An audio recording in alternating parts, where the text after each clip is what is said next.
How is everyone? Give me a second. I'm bringing up the desktop so I can read without squinting. No one wants to see me squint at them so early in the morning. I also got to switch out my glasses. Better. Much better. One more thing.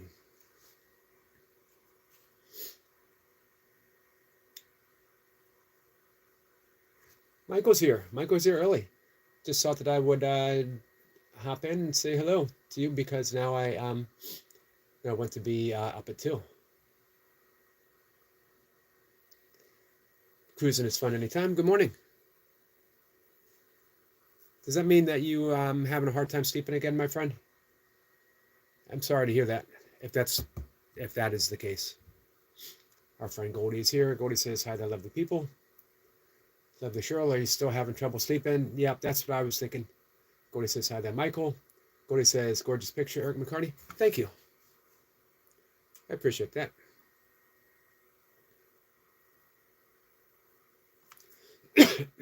That was taken, hey, Tandra,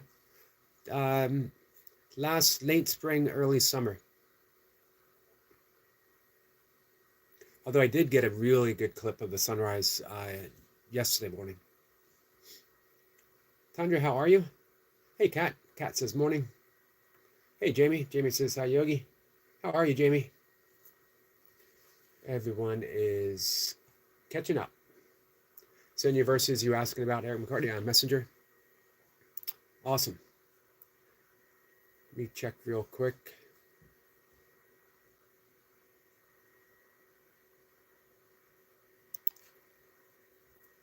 Philippians 4:11-13. I'm not saying this because I am in need, for I have learned to be content, whatever the circumstances. I know what it is to be in need, and I know what it is to have plenty. I have learned the secret of being content in any and every situation, whether well-fed or hungry, whether living in plenty or in want. I can do all this through him who gives me strength. Thank you, Goldie. I appreciate that. That is the prayer of being content. One that I am learning. The joyfulness of actually just being content. How much, hey, Bulk. Hello, guys. Hope you all are well. Hope you are well, too. Tanya says, good, thanks, Yogi. How are you doing? I'm doing pretty good.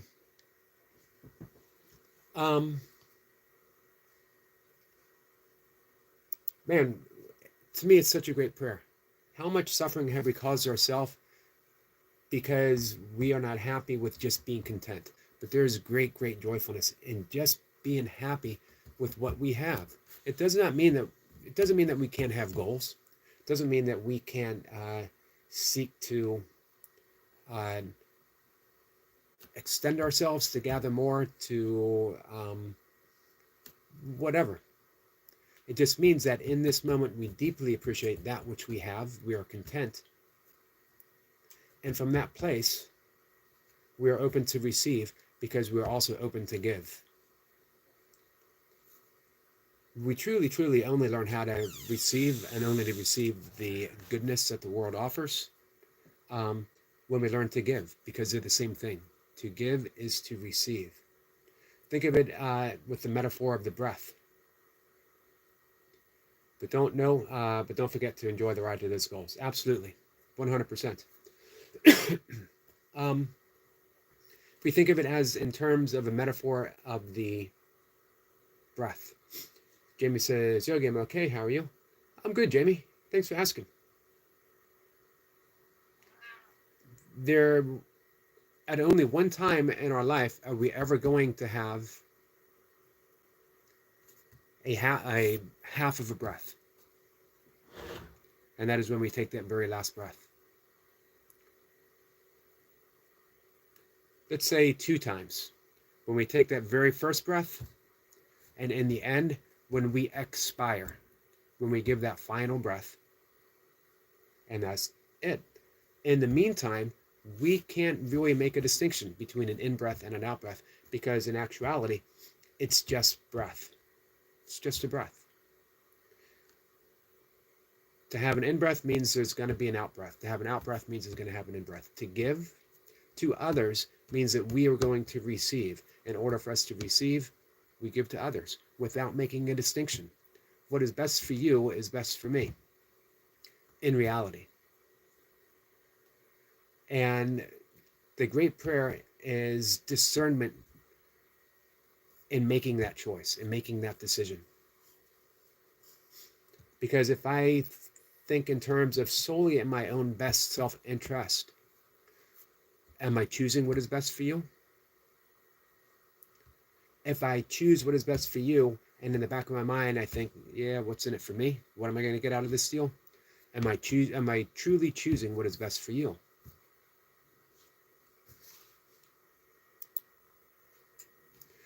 Interestingly enough, why is that such a difficult word for me? Interesting enough, review of lesson 195 in A Course in Miracles, which is what I was reading this morning. Love is the way I walk in gratitude. Such an important lesson. Love is the way I walk in gratitude. And our friend Goldie pointed this out. Right above. Don't forget to enjoy the ride to those goals. How do we enjoy it? How do we truly, truly enjoy? Have you ever enjoyed anything? Have you ever truly enjoyed anything that you did not love?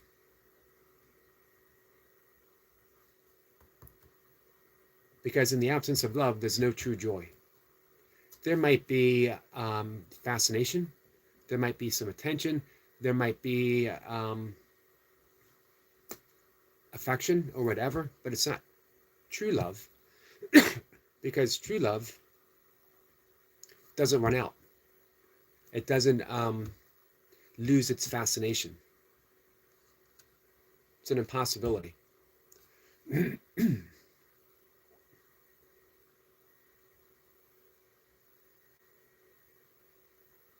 So this fits into the theme. Excuse me, guys. Gratitude is a lesson. Gratitude is a lesson hard to learn from those who look upon the world amiss. The most that they can do is see themselves as better off than others. And they try to be content because another seems to suffer more than they. How pitiful and de-appreciation are such thoughts. For who has cause, for many will think they have less cause.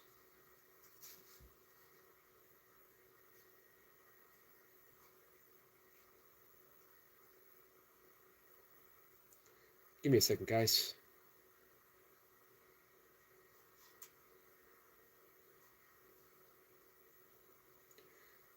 Here, this continues down to paragraph 4. Love makes no comparisons, and gratitude can only be sincere if it is joined to love.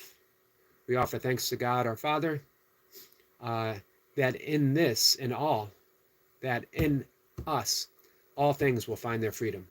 It will never be that some are loosed while others are still bound. For who can bargain in the name of love? If you do not like the term God or Father, replace it with the Tao. Replace it with love. Replace it with the Great Mother. Whatever resonates most with you. Let me catch up here. Please remember to tap the like. Thank you. Much appreciated. But you need to take that first breath in order to be able to expire the last breath. Absolutely. Hey, easy.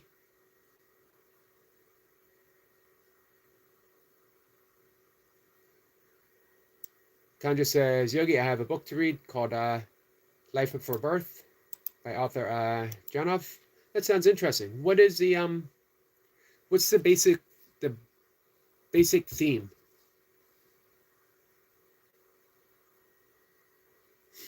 Goldie says, had the easy. Goldie says, stop comparing. Just trying to make this place a better one. I would agree. I wrote about this morning. I wrote about a broken cookie half this morning. Haven't posted it yet, but I will in just a little bit. I'm often asked about my political views. I don't know why. Here's my political view, summed up. My politics are kindness. That's it. My politics is kindness. My practice is kindness. My spiritual belief is kindness. Am I always kind? No. Am I always selfless? No. I'm very often selfish. But my practice is selflessness. My practice is kindness. My practice is giving. Meaning, what a great opportunity I have to always keep returning to the practice. I can always return to kindness. I can always return to selflessness. Easy says, I've been in sales my entire life, and I have a love-hate relationship with it. Me too. I've been there. What would you say to someone who loves something when it is good, but hates it when it is bad? That's a great question. What's the distinction? Why is something good and why is it bad? What makes it good other than a thought? What makes it bad other than a thought? And in the absence of those thoughts, what is it? And can you go to work realizing that you're going to have thoughts? And every single one of those thoughts is a judgment. Some of those judgments are going to be good. Some of those judgments are going to be bad. Does it matter in the end? Because it's all a thought and it's all judgment. Doesn't mean trying to get rid of them. Just means realizing, today I'm going to have judgment. Today, some of those judgments I'm going to say are good. Some of those judgments I'm going to say are bad. But in the end of the day, it's just judgment. I can use it all as practice. I can notice, wow, I'm having a thought that this is good. Wow, I'm having a thought that this is bad. What if, excuse me, it takes me a while to warm up speaking.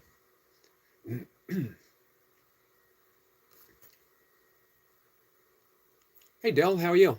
Nice to see you so early. Tanya says, Goldie, lovely. Thanks very much.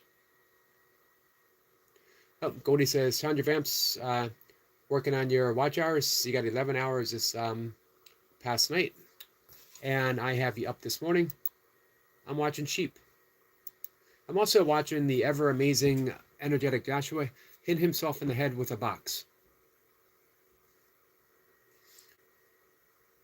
Fall asleep counting sheep with Tandra. Hey, Easy, let me know if that makes sense.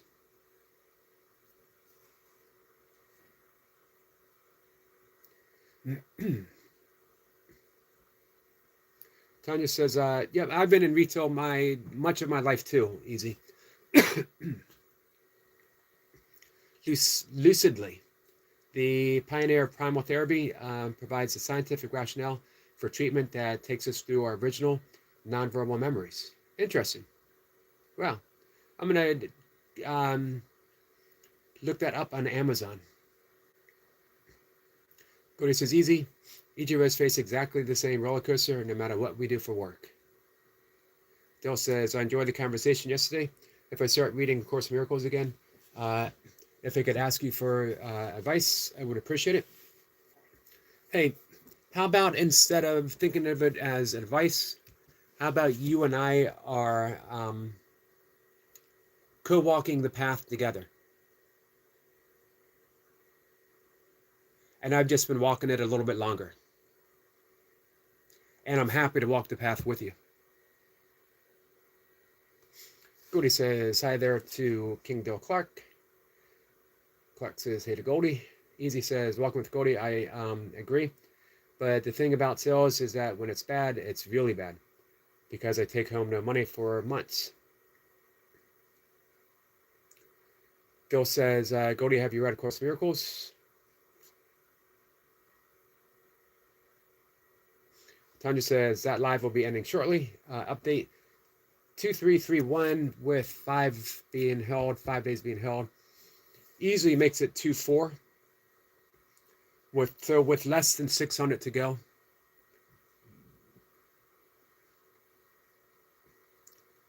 Gil says, that would be great, brother. I'll have to reactivate my Facebook to keep in touch.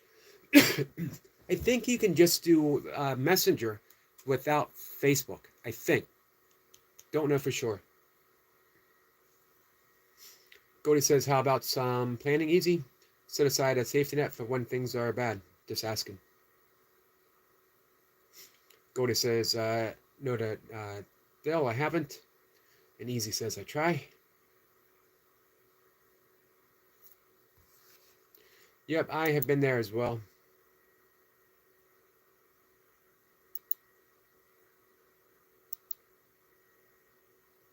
What about a side job? As they call it, a side hustle for in between, something that you really enjoy?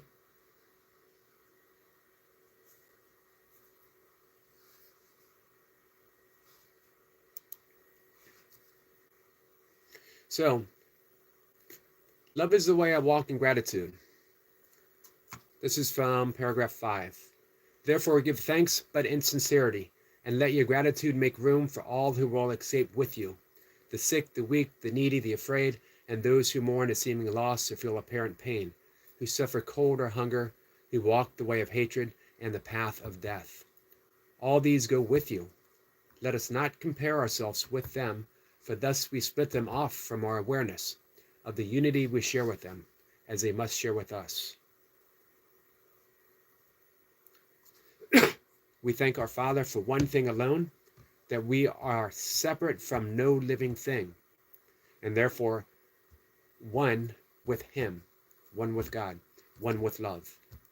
And we rejoice that no exceptions ever can be made, which would reduce our wholeness, nor impair or change our function to complete the one who is Himself, completion. We give thanks for every living thing, for otherwise we offer thanks for nothing, and we fail to recognize the gift of God to us. Then we let our brothers lean their tired head against our shoulders as they rest for a while. Reminds me of what Ram Dass said. We were just walking each other home. That's why we're here.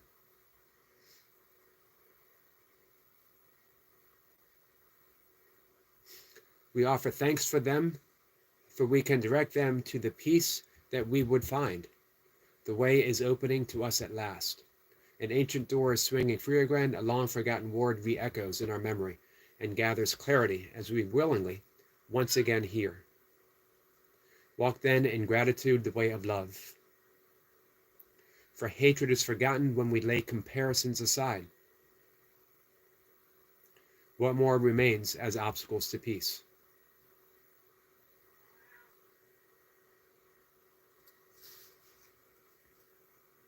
So, maybe think of that easy. Let's return to the metaphor of the breath.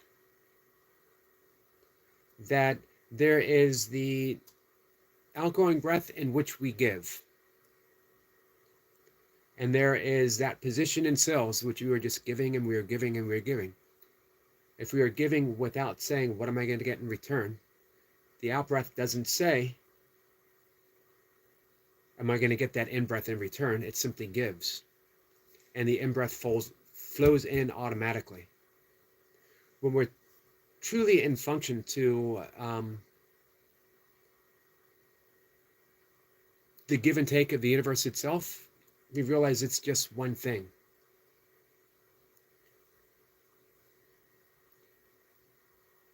Hey, easy.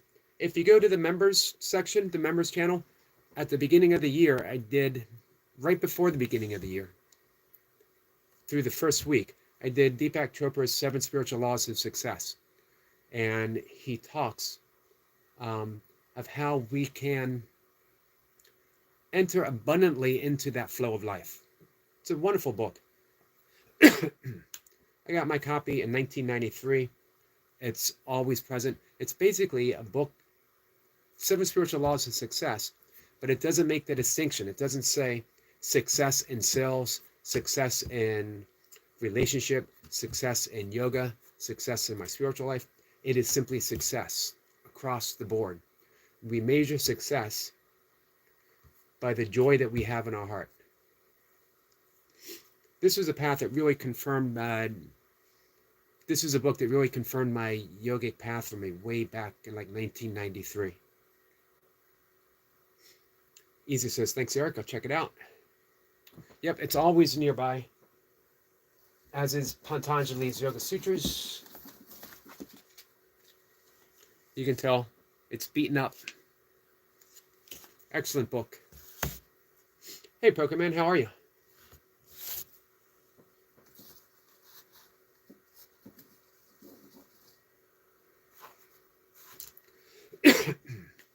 Hey, Smile Face.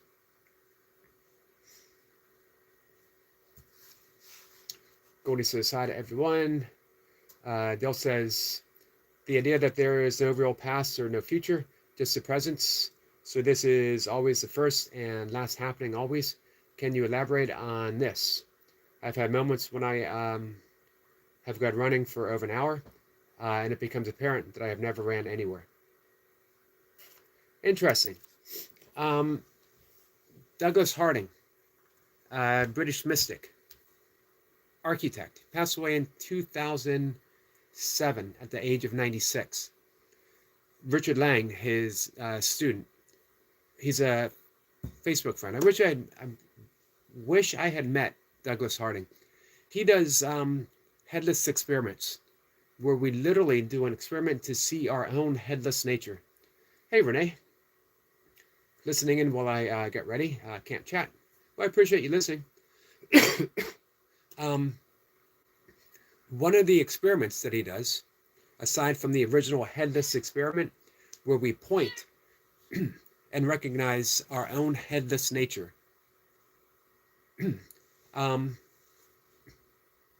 he points that the motionlessness of our motion. What is it that remains? When everything is in motion, when we are running, when we are riding a bike, there is something that remains completely still. There is something that doesn't move. And that is pure awareness, who we truly are. So the experience that you had is the experience of your timelessness, the experience of your pure awareness, the experience of your stillness. Enjoy it. Enjoy it when it happens.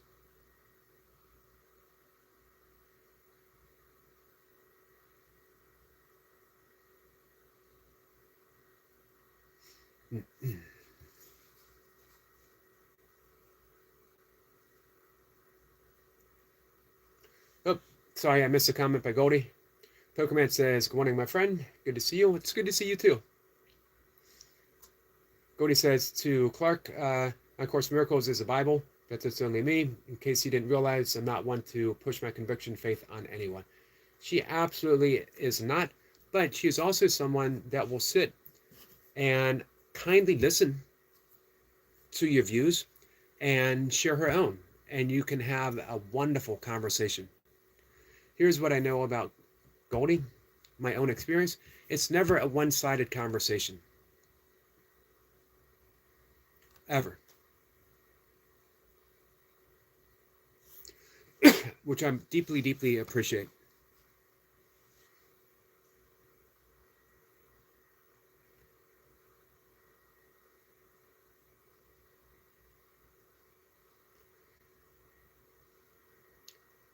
Let's see. Where am I? Dell says, see, Goldie, I haven't read the Bible. Dale says, maybe you have experienced it when traveling, all that going through the airport and landing in a different country. Just awareness doesn't shift. Absolutely. I've experienced that in ultra running. in very long races. Smallface says, Nature won't believe that I did a live with Jace. Can you let her know sometime? Absolutely. Remind me if I see you there today.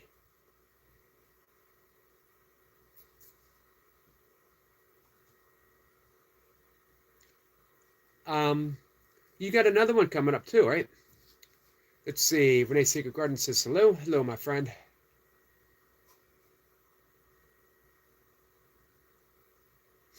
Goldie says it's okay to Dale. Give it a try if you want to. Goldie says, oh, thank you, Eric. Thank you, Goldie. Thank you for being such a good friend to me. From our very first conversation,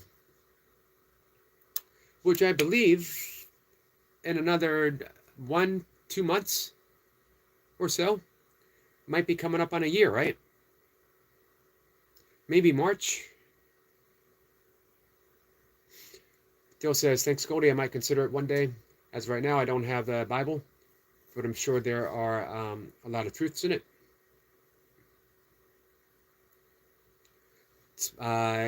Smallface says, yes, this week sometime. Nice. Smallface says, got to go, morning routine. Yep, I got my oatmeal, part of my morning routine, coming up. 3 minutes.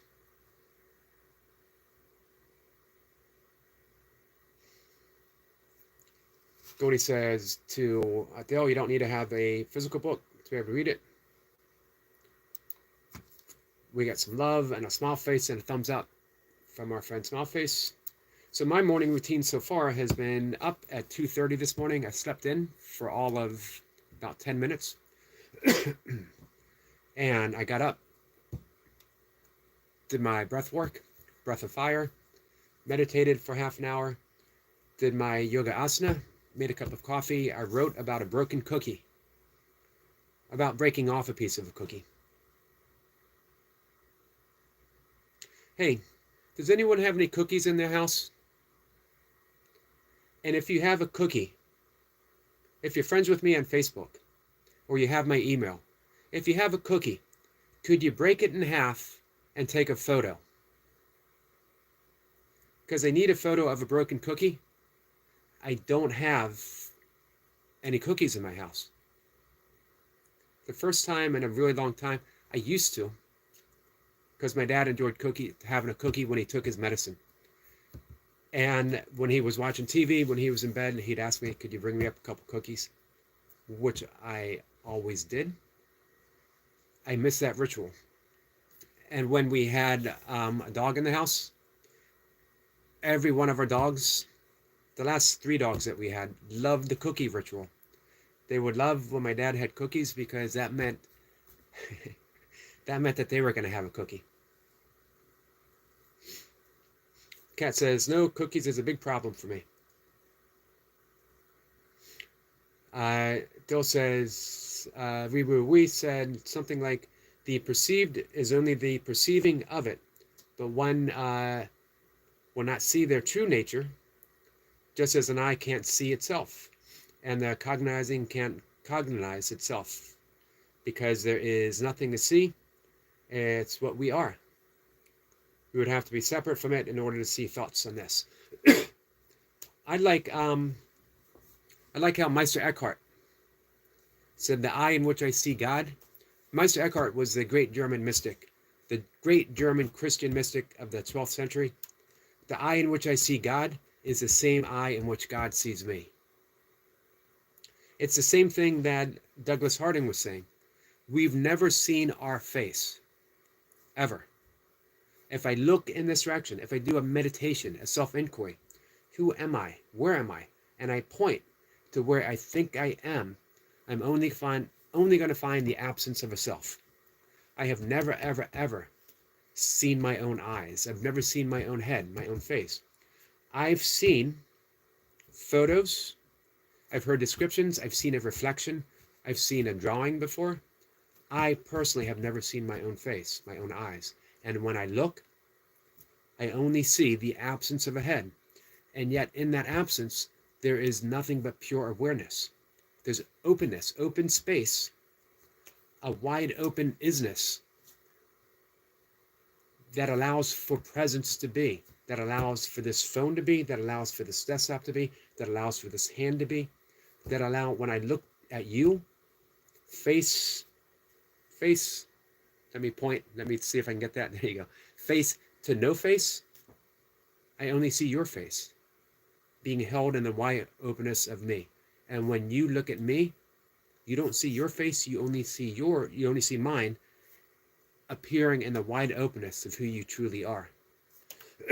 Highly recommend On Having No Head by Douglas Harding. And doing the headless experiments, you can find them on YouTube. Goldie says, yes, Eric, I believe it's a year already. And I appreciate that year of friendship, Goldie.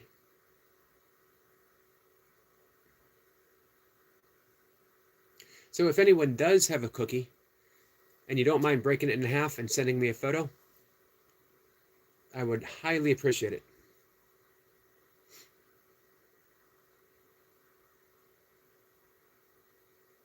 Goody says, I believe last year, this time, I was already working on your long playlist. It was pretty long.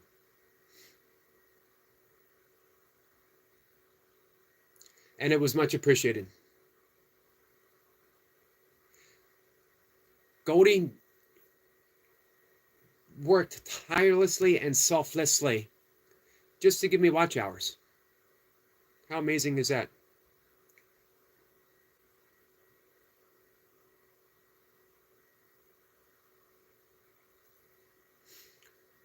Let's see. Dell says, another book that you will like and have already probably read it, and mine you'll believe is called Perfect Brilliant Stillness by David Kars. I haven't read that. However, I have 2 copies of Finite Games, and Infinite Games that I am rereading. Perfect Brilliant Stillness. I will look for that. I do like David Kars. David Kars was I don't want to say disciple, but I guess that might be the best word, of Swami Muktananda, who I like very much.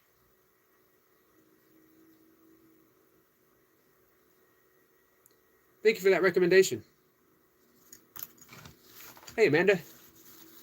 Goldie says, I appreciate your friendship too. That's why I'm still here.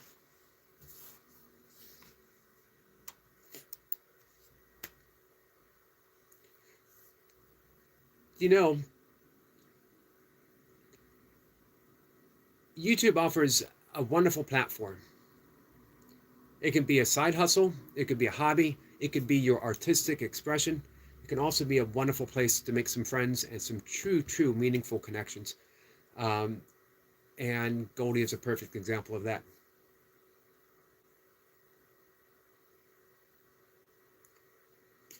How are you, Amanda? Goldie says, hi there, Amanda.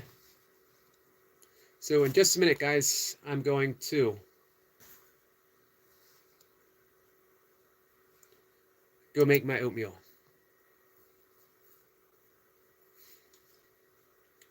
Tanya sends some love and says, love, I miss y'all. So sorry I've been so busy. That's understandable. Happens to us all. Not so much me. I don't have anything to be like busy for.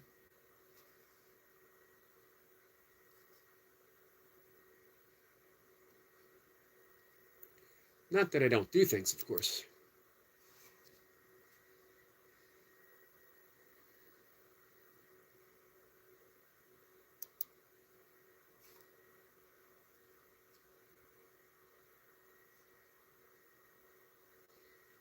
Goody says, don't worry about it, Amanda. I'm happy to see you now.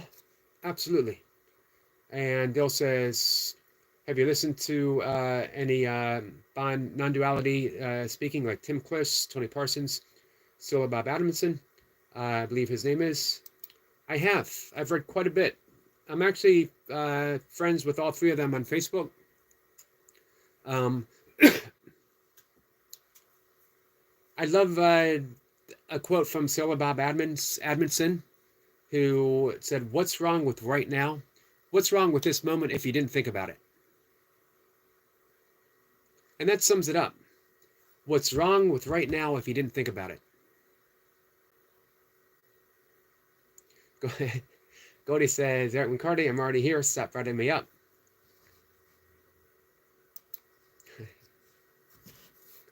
You deserve the praise, my friend.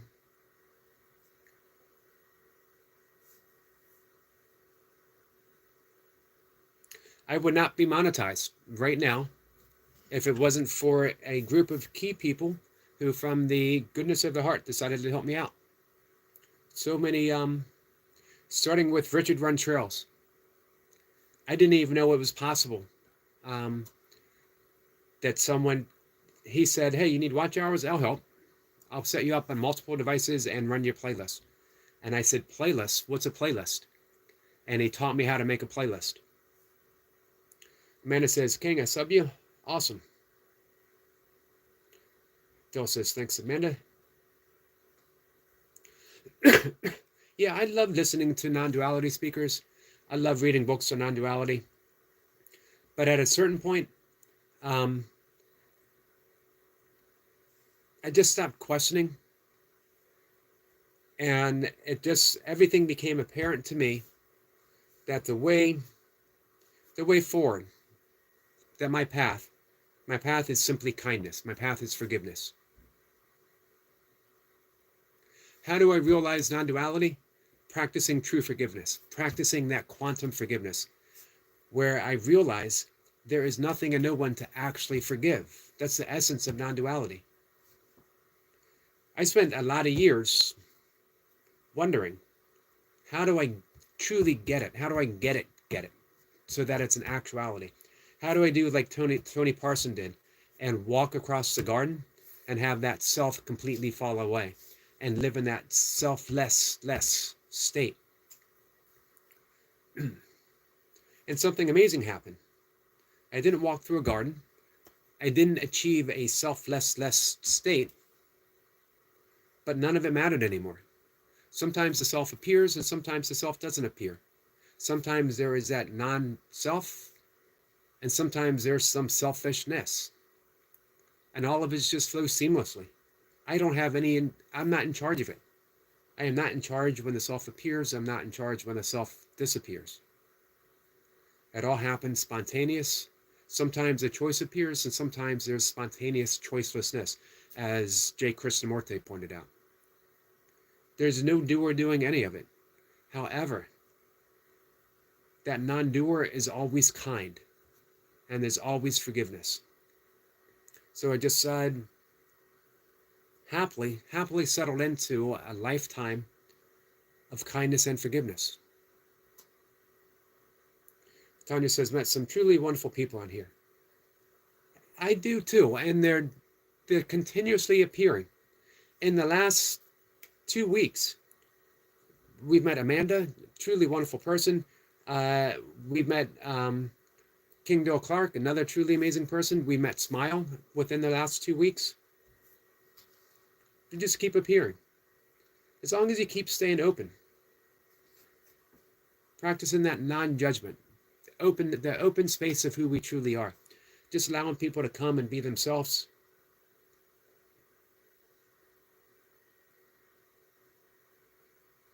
All right, guys. I'm going to go make oatmeal. I'm going to put out a request one more time. Clark says, yes, there's a good mindset. We actually said more rituals and routines and more trying to get somewhere. You only get one further away. He insisted one is already that. Absolutely. And if you point, you see. You see Nasaragata. I am that. Goldie says, thank you for the lovely live and chat. Thank you, Goldie, for help making it lovely and live. Bulk says, hope you all have a great day and night. You too, Bulk.